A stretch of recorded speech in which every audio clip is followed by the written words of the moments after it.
Yo bro, balik lagi sama gua Tono di channel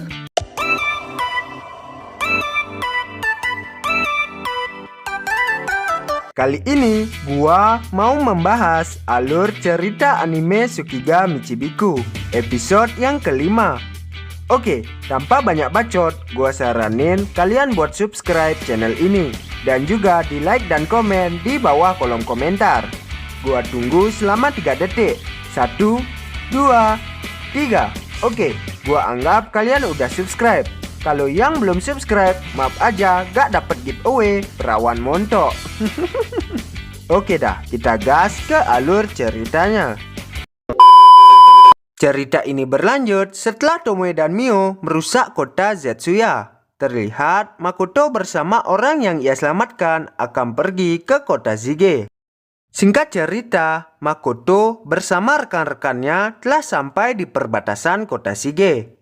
Terlihat resepsionis Guild Shige terkejut mendengar berita bahwa kota Zetsuya telah hancur.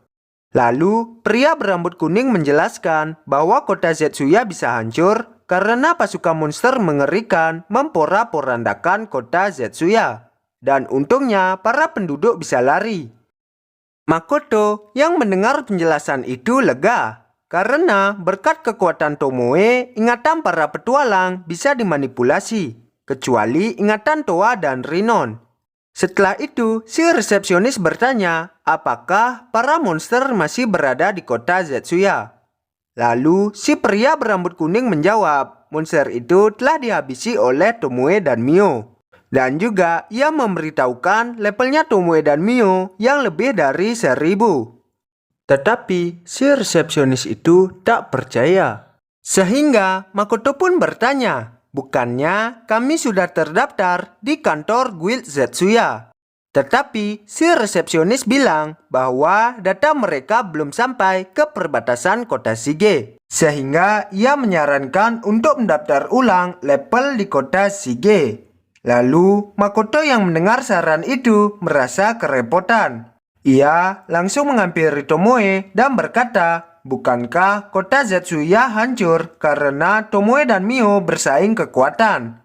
Makoto juga berkata, mungkinkah Tomoe mengkhawatirkan selisih levelnya dengan Mio?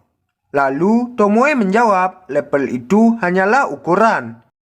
Makoto yang mendengar jawaban Tomoe langsung menyinggung samurai Jepang. Ia pun mengatakan dulunya para samurai menjelajahi tempat berbahaya sendirian untuk mengasah skill mereka.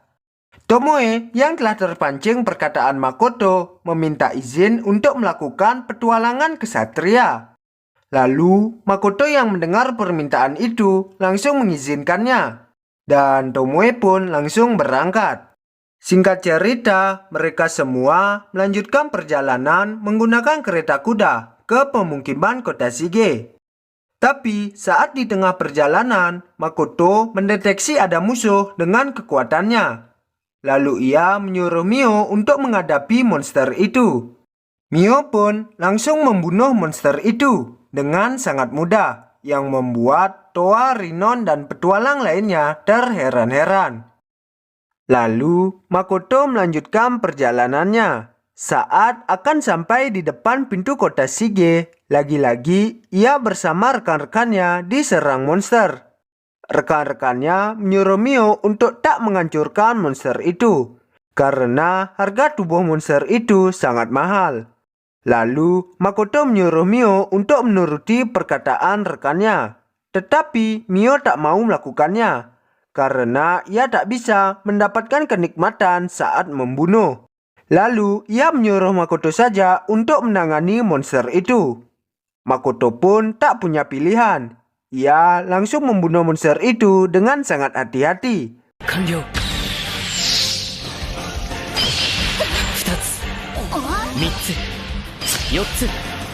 Sehingga rekan-rekannya memujinya. Dan juga mereka langsung mengambil bagian penting dari monster itu. Singkat cerita, Makoto dan rekan-rekannya telah sampai di kota Shige. Makoto bergegas untuk mendaftar ulang di kota Shige sebagai seorang petualang. Setelah mendapatkan kartu pengenal, Makoto melihat mading berisikan kues spesial. Lalu, Makoto mencoba membaca kues itu, yang bertuliskan perusahaan Reberan sedang mencari mata dari monster Ruby Eyes, yang tadi sempat dilawan Makoto saat dalam perjalanan ke kota Shige. Lalu tiba-tiba, Toa menghampiri Makoto dan memberitahunya bahwa ia telah naik level berkat perjalanan yang ia lakukan bersama Makoto. Makoto langsung meminta Toa untuk membagi material dari monster yang tadi ia kalahkan. Terlihat Makoto hanya meminta mata dari monster Ruby Eyes yang akan ia jual ke perusahaan Reberan. Setelah itu, Makoto meminta maaf karena mengambil bahan paling langka. Toa dan yang lainnya pun tak keberatan, karena Makoto juga ikut mengalahkan monster tadi.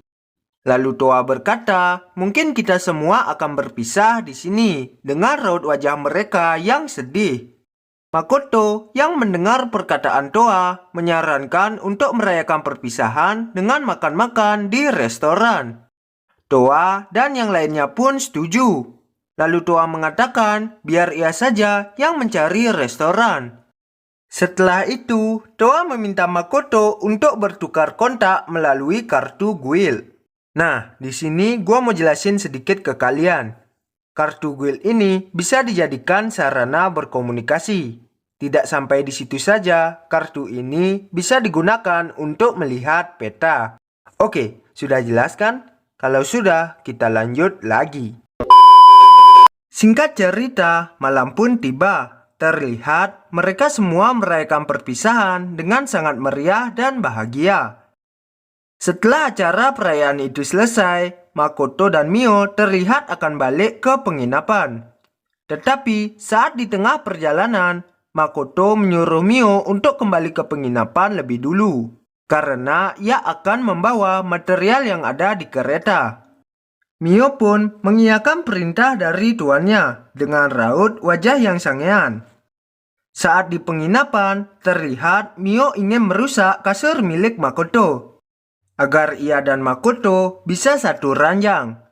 Tetapi Makoto tiba-tiba datang, yang membuat Mio membatalkan niatnya. Mio, sini sama Om aja. Dijamin burung Om masih ori, ada cap badaknya lagi.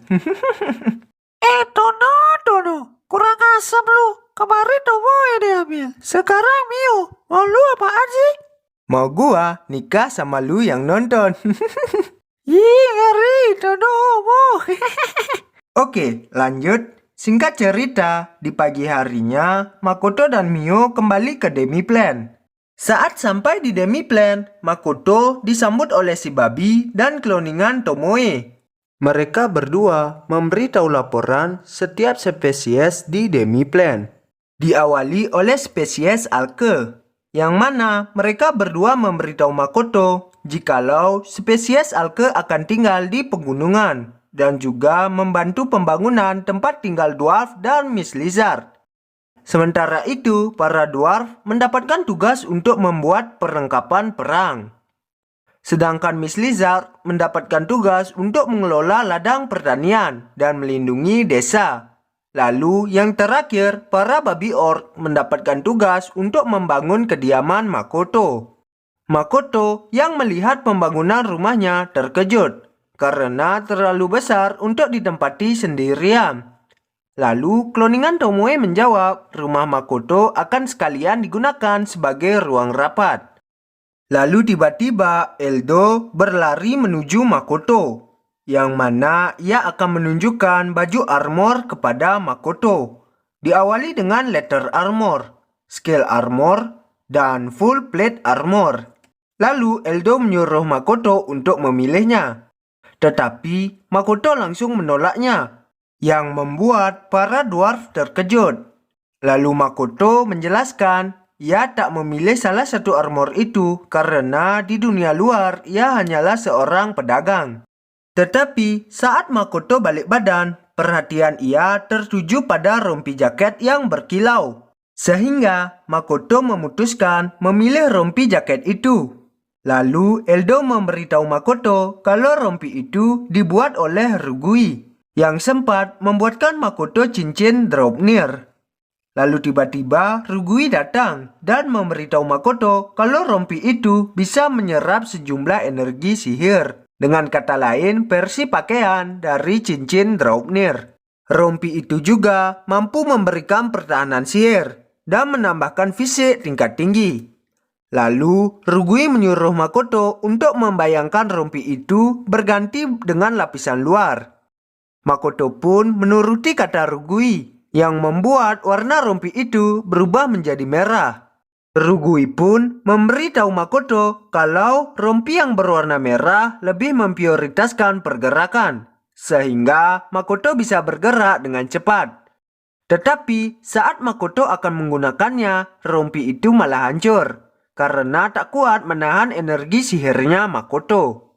Lalu, Rugui berjanji kepada Makoto akan membuat rompi itu dengan baik, sehingga bisa membuat Makoto terbunuh akan energinya. Memang paling kejam kurcaci ini. Oke, lanjut.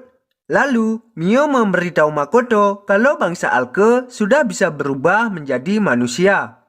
Walaupun belum bisa mempertahankan bentuknya lebih lama. Makoto yang melihat hal itu hanya bisa tercengang. Singkat cerita, di keesokan harinya, Makoto kembali ke kota Shige untuk bertemu dengan klien dari perusahaan Reberan yang akan membeli mata dari monster Ruby Eyes.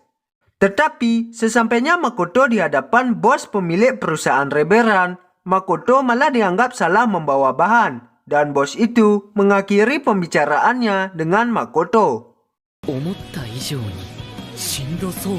Lalu animenya pun bersambung.